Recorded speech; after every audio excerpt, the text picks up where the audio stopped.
there's anything you can remember that your dad specifically did to help you feel like truly seen and known as his daughter. I'm so lucky. I've never, ever questioned his love for me. He does like put me and my family first in everything. And I've seen it even more now that I'm out of the house. I'm married. I have my own husband and start my own family. His way of showing love, like those acts of service, have always made me feel seen and loved. And I think he does that across the board. My mom, my brother, it extends to neighbors and coworkers and like across the board. It might seem silly, but I'm like, that's how someone shows love to me. Even those little acts of service go a long way. And it's just something that I've always valued in a partner. And that definitely came, from my dad. And it just keeps coming back to being like, I want to be like your dad and like put my kids first. I'm going to cry. Oh, that has to be the biggest compliment for your dad, for your husband to say that. I know. It was wow. so sweet. Welcome to Girl Dad, the podcast. I'm your host, Madeline Anderson, and I started this podcast to give fathers the tools to understand and connect with their daughters. Dads, you have such an impact on your daughters. I'm here to support you by providing the daughter's perspective and bringing on experts and guests to help you raise happy, healthy, and confident daughters. All right, girl dads, let's get into it. Cassidy Meyer, welcome to Girl Dad, the podcast. Thank you so much. I'm so excited to be here. I really admire this platform you've created, and I love talking about my dad. I think it's something we bonded on like right when we met, and you told me about this podcast. I was like, oh my God, I have a great relationship with my dad. Like, let me talk about him. Yes, I have been so excited to have you on for that exact reason. It was like instant, your eyes lit up and you were like, I love my dad so much. And it's really cute because I have heard directly from listeners of this podcast, dads, that they really appreciate the daughter episodes because it's a perspective that they don't get to hear all the time. Like you can talk to your guy friends about fatherhood and what you're experiencing, but to hear directly from daughters about what really impacts us and what we remember the most and what we appreciate the most about our dads, I think is really amazing for them to hear. So I'm so excited to have you on to talk about your amazing dad and your relationship and really provide lots of value for the audience. Awesome. Thank you so much for having me. Of course. I'm Thanks excited. for coming on. I'm so excited. So to kick things off, would you mind just introducing yourself to the audience and telling us a little bit about yourself and your family? Yeah. My name is Cassidy Meyer. I am 33 years old. I just got married in September to my husband, Emmett. We live in Rancho Palos Verdes, California, where my husband grew up. We actually live in a refurbished barn on his parents' property with our cat and hoping to add some kids soon. But it's been fun to kind of just make this our home for right now. I grew up in Orange County.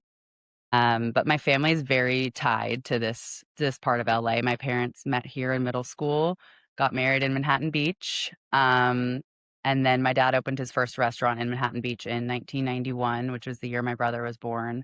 And then the second one in Redondo Beach in 1993, which is the year I was born, and then moved our family down to Orange County.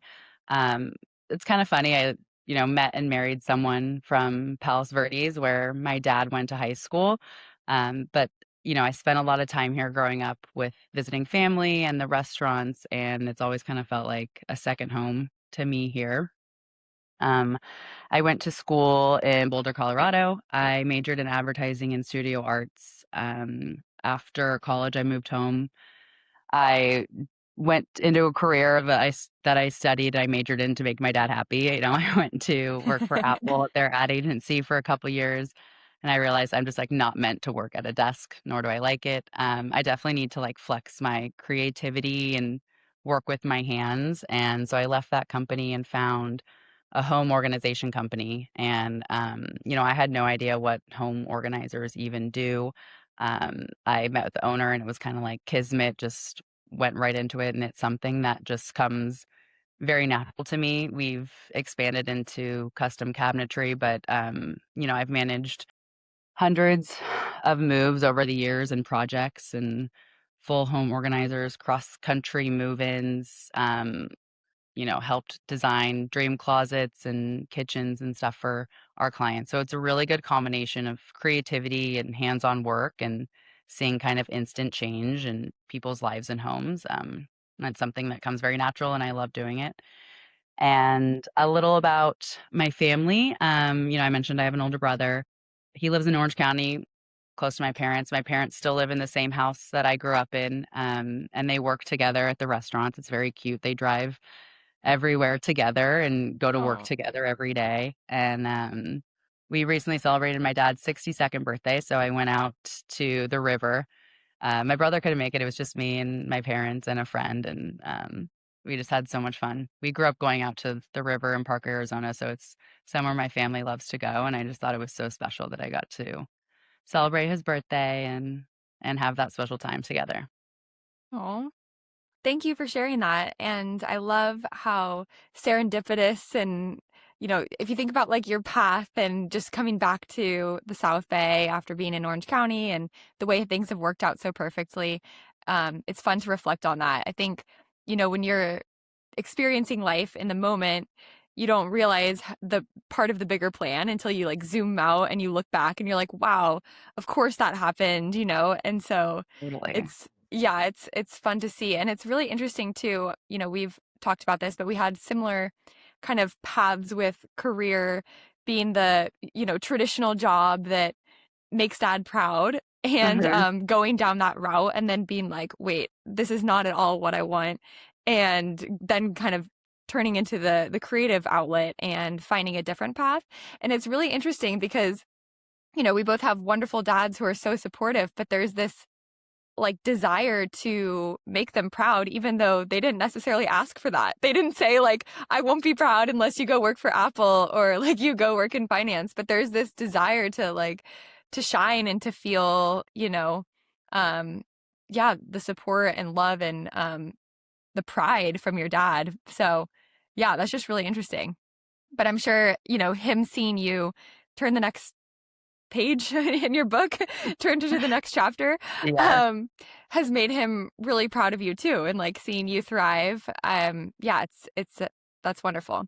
Yeah, he always told me, he was like, one of his big things was you have to go to your university. I don't know Hmm. why, but it was like his thing was like, you have to go to university and you won't be in the restaurant business. And those were like the two parameters. I was like, okay, like my whole life, I'm like, I just have to go to university. That was like a big goal of his for both of my brother and I. So, Yeah, I mean that makes sense. I think like every parent has their own set of values and mhm, what they really care about. But my parents were the same way, and I think I learned so much at school, even if it wasn't necessarily the curriculum. Like there's a lot of other benefits that come with it. So yeah, it kind of depends on what you as a father and mother value. But going back to your dad and your upbringing, I would love for you to just kind of set the scene of what your dad was like when you were growing up and how you would describe him. yes, he was very, very hardworking. I mean, he still is. He's, works every single day, but I just always remember being, of course, so excited for him to come home from work. He would work long hours, work on weekends, and I always remember being so excited, like me and my brother screaming when he got home from work. But like I said, he owns restaurants, so he was gone a lot. But I really don't remember, like when I reflect on my childhood, like I don't remember him not being there, especially for like important moments.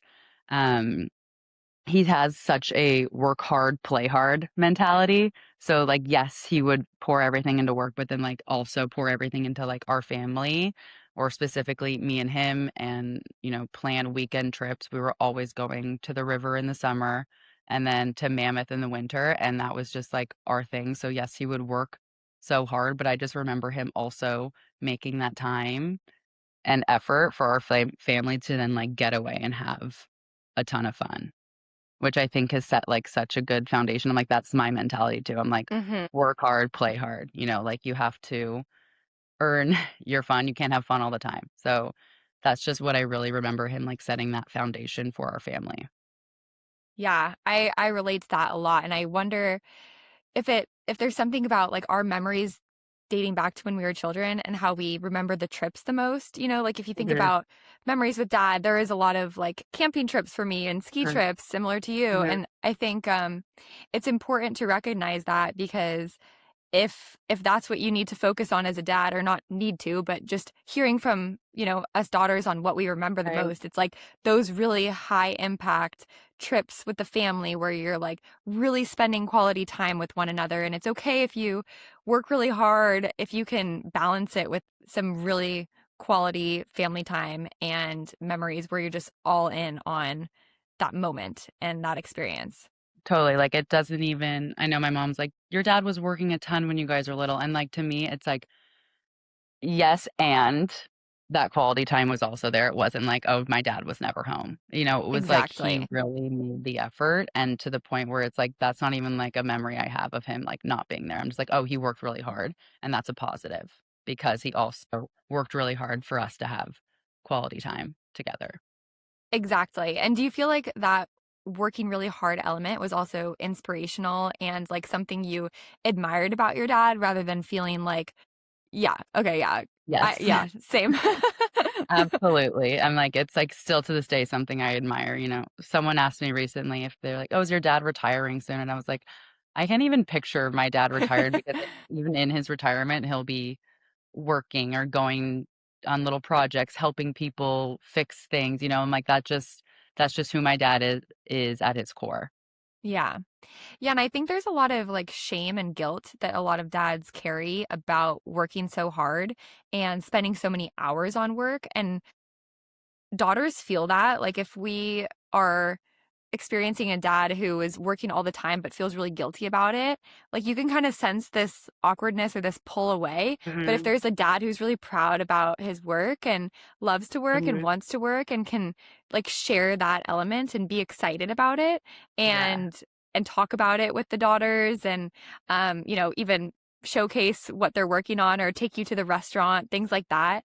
I think it really changes the dynamic and it can make work a really positive thing. Yeah, I definitely have memories of, we'd have a lot of family parties at the restaurants, but like when we were building one of them, I remember like walking through the studs before, before the walls were going up. Like he brought us into his world without, like forcing it or anything. Like it was just very natural. Like it was like part of the life, and I could see the passion in it, and it was fun to grow up around that and be, inspired by someone who works so hard. Yeah, I couldn't agree more. And I think that's probably refreshing for dads to hear too, because yeah, it's like there might be the guilt of the hours spent at work, but it's not Hmm. it's time is not like an equal balance. It's not a teeter-totter where you have to like balance hours on each side with like work and family. It's really about making the moments special that really matter, like those trips and like the one-on-one time. Hmm. And then also, yeah, making work a positive thing. And I would love for every dad out there to have a job that they love and to do something Right. that's fulfilling to them, because I think Yeah. that's part of life. We're Hmm. here on this earth, and it's like you and I both had careers that were unfulfilling early on, and it's like the amount of happiness and joy that we can have now doing things that are more creative and aligned is so wonderful. Hmm. I think too, what my dad did that was special was even though it was like family time, it was labeled father-daughter. Like we were in Indian Princesses. I don't know if you had Hmm. that. We were in Indian Princesses together, which was like a group of six dads and six daughters. And, every month we'd get together and all the daughters would play and like craft and whatever. And the dads would hang out. But like, yes, it was like separate, but it was like father-daughter time. And then we'd go on like the camping trips and the horseback riding, and there was like bigger events with that group. But then like that translated into we started a father-daughter trip to Cabo when I was 13. So we would do father-daughter trips every year. And like sometimes my mom would go, or I would bring a friend, or there would be like other families there, but like it was a father-daughter trip. And that Hmm. just made me and my friend feel so special. It's like that's our trip with our dads. We're like, yes, you can come. Like, mom, you can come, but like this is our father-daughter trip. And I think that simple label like changes everything. Like I think we had like father-daughter dinners in high school with our girlfriends, and then it translated into college. We did with our sorority the dad's weekend, and like Hmm. it just means the world, and it's so special. So like yes, even if you have a family weekend, be like, oh, this is a father-daughter weekend, and make her feel like so, so special.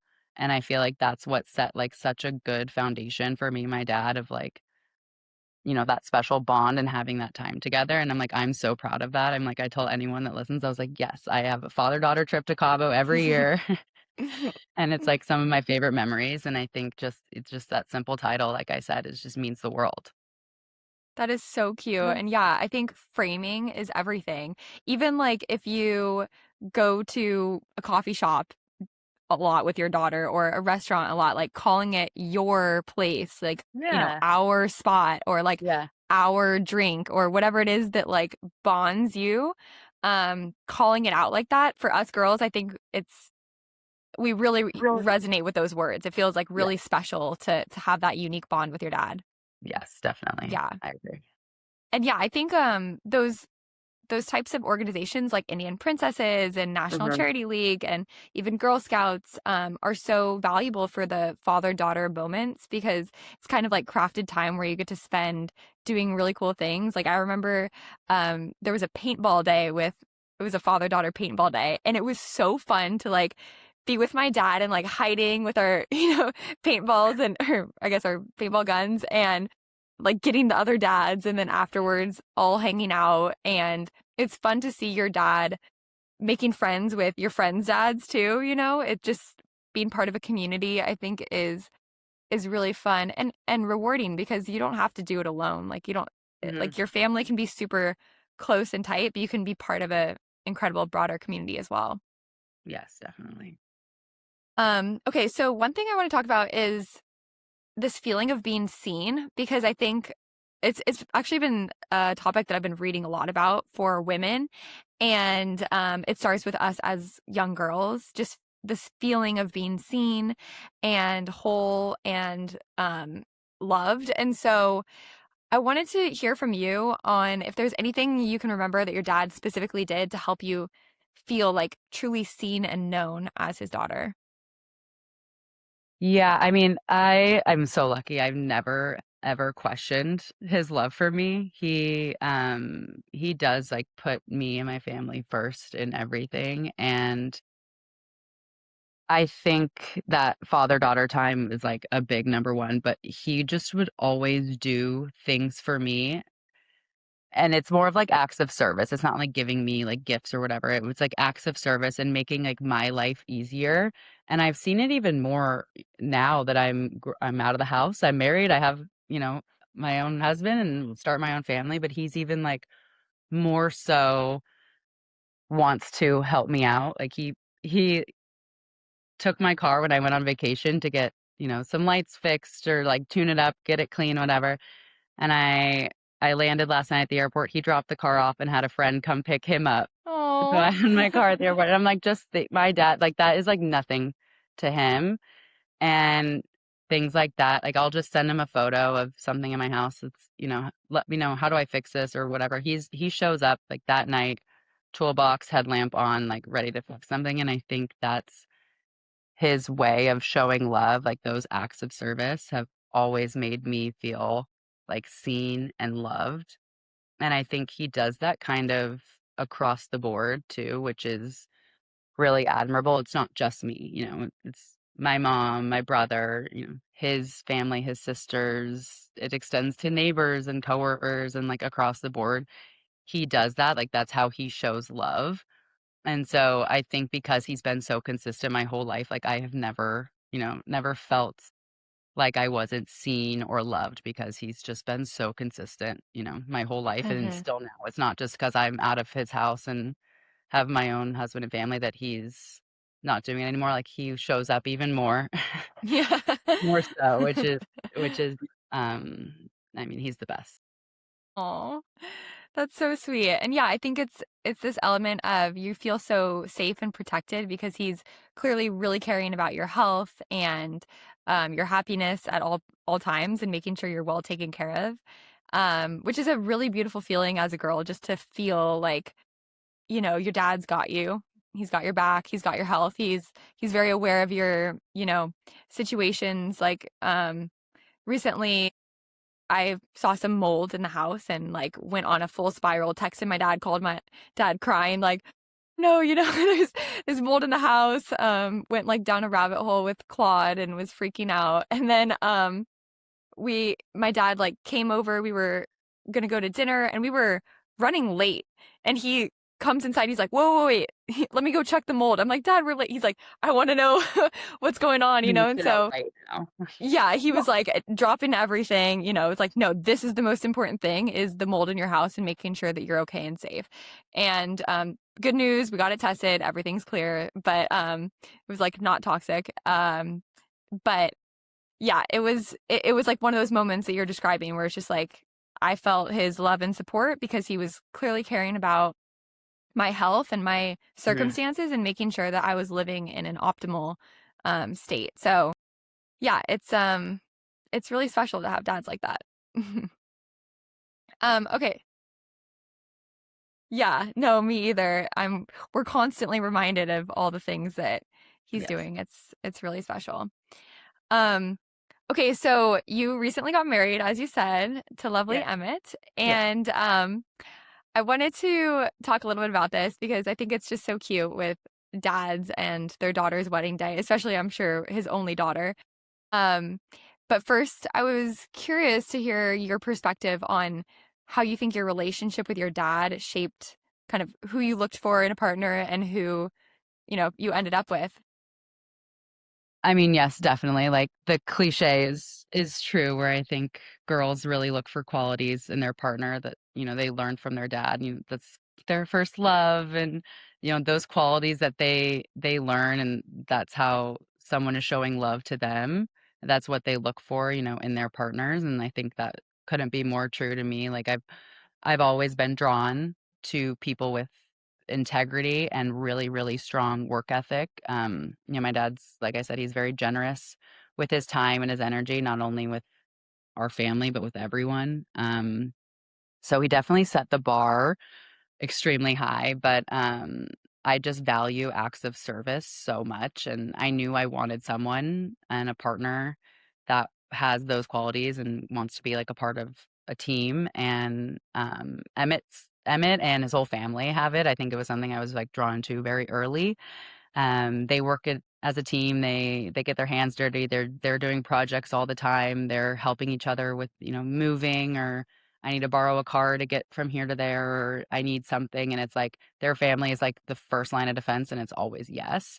And Emmett jokes, he's like, that's just what family is for. And I was like, but it's not. That's like the way that I see and show love, and I think that's so important, and it means a lot to me. Like, it might seem silly, but I'm like, that's how someone shows love to me. So I'm like, even those little acts of service, like, go a long way, and it's just something that I've always valued, um, Hmm. in a partner, and that definitely came, from my dad. Yeah, definitely. Well, because, dads are creating the reality that you experience. So, like, that's all you knew growing up. And then that's what you look for because it's comfortable to you and it feels good and it's relatable. And so, for Emmett's family to have that like team sense, it's Yeah. like, yes, this is Mhm. familiar. This is good. This is what you want because it was a positive experience too.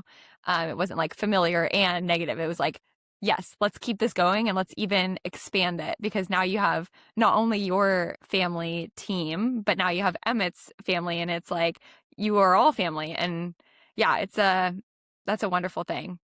Um, okay, so your wedding, did your Mhm. dad cry? I think he did. My dad was I a think he wreck. did, yes. Yes. Multiple times. Yeah. Oh, was He he was just so so sweet. happy though? He Like, what was was his experience?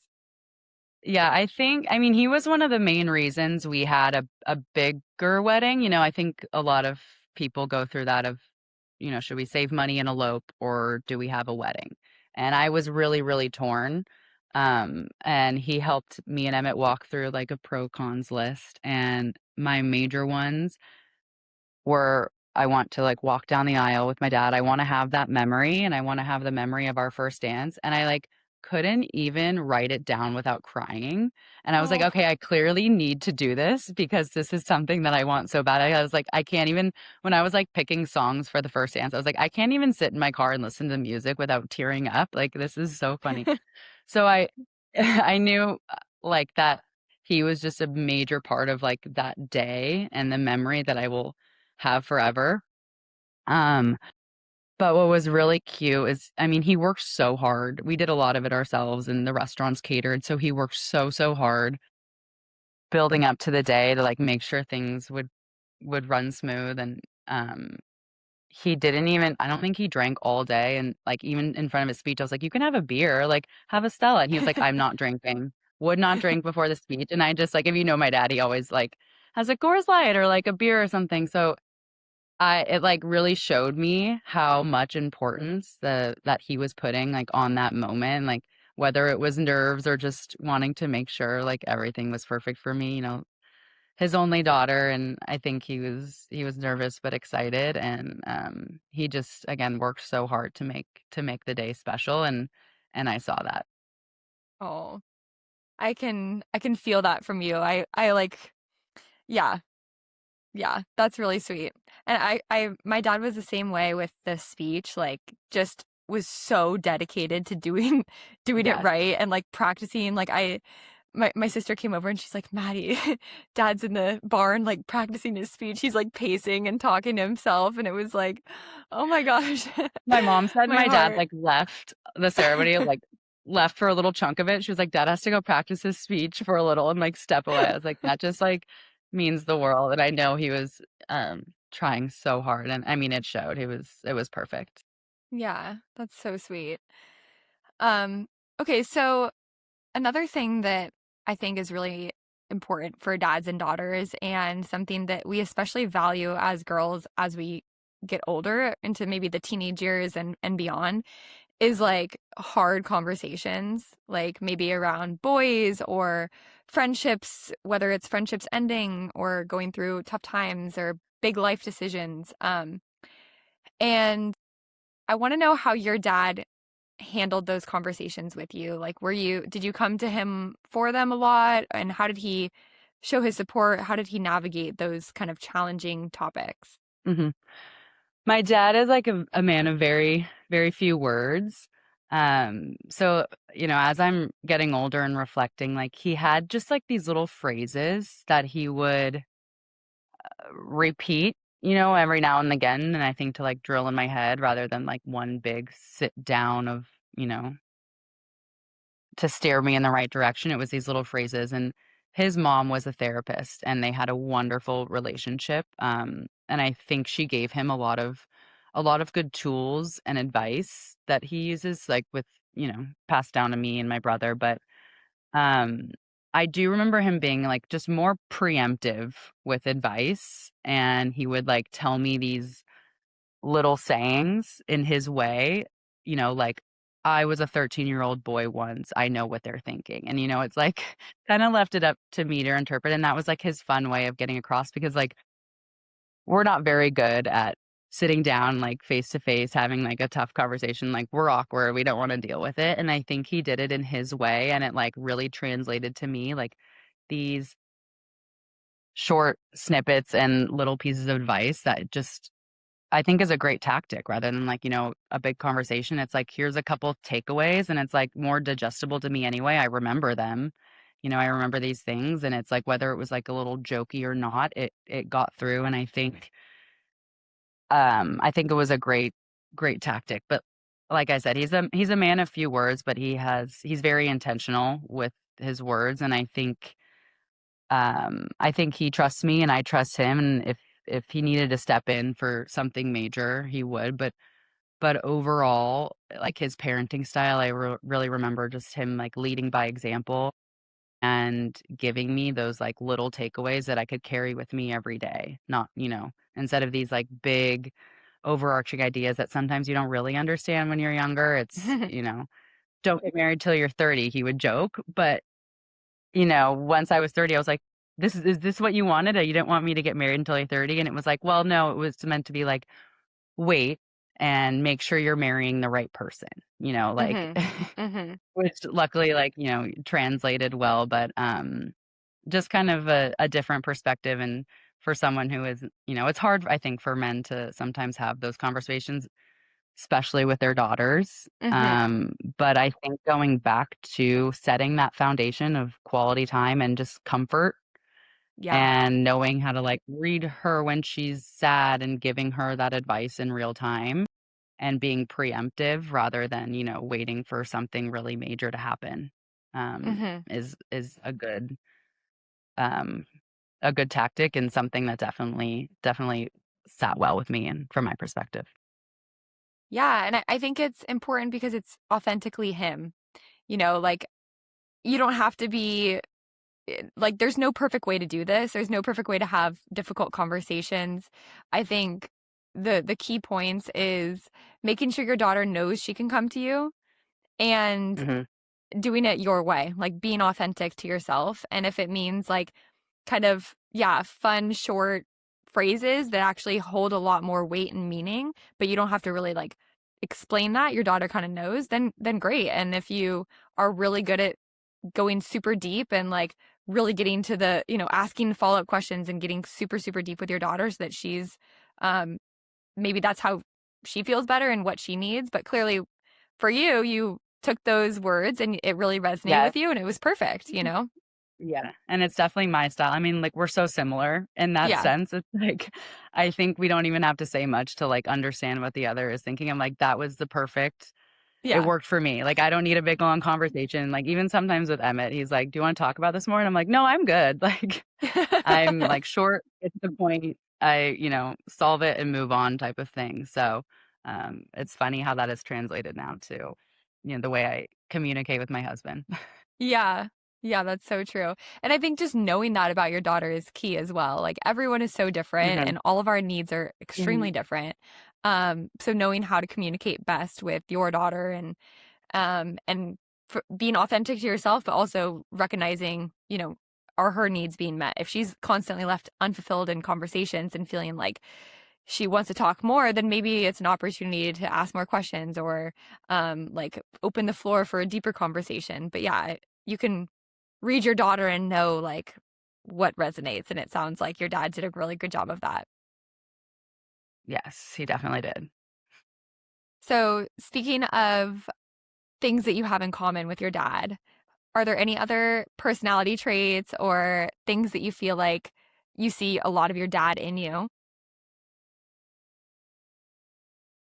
Definitely, work ethic, a major Hmm. one, but it's funny lately now, sometimes I'll catch myself, like, doing things or saying things, and I think to myself, like, "Oh, my that's something my dad would do or say," and, even my friends have pointed out, like, "That's so John Waters of you," um, to do.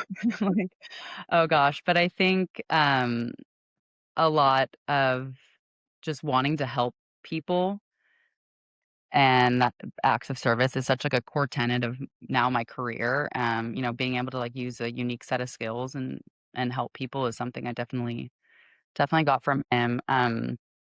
I don't know if it's like a personality trait, but I love a Coors Light on a boat. And it's something I don't even fight about myself. I'm just like, it's part of my DNA. Like I am my father's daughter. That's But so funny. but just that um it's funny, he's always, like, wants everyone to have a good time too, like, when we do go to the river, for example, he's the first one there, and the ice chests are full of ice, and the beer is cold, and the boat is ready, it's gassed up, it's clean.